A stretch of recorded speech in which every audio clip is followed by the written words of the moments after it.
نبی پاک علیہ السلام نے 3 چیزوں کا نام لے کے فرمایا نہ اپنے آپ کو بد دعا دینا، نہ اپنی اولاد کو بد دعا دینا، نہ اپنے مال کو بد دعا دینا۔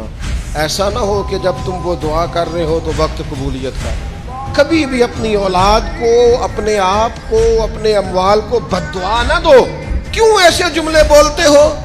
یعنی غصے اور جلال میں بھی جب اپنے بچے کے لیے بات کرو تو پیار والی بات کرو، غصے میں، جلال میں، جذباتیت میں بھی بہن بھائیوں کے لیے، گھر والوں کے لیے، اپنے لیے بات کرو تو محبت والی بولی بولو۔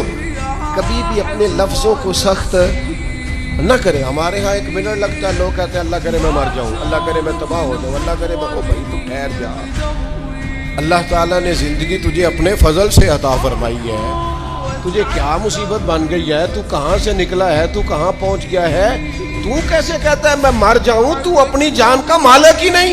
مالک تو وہ ہے جس نے اپنی مرضی کی جگہ پہ پیدا کیا ہے، اپنی مرضی کا وقت دیا ہے۔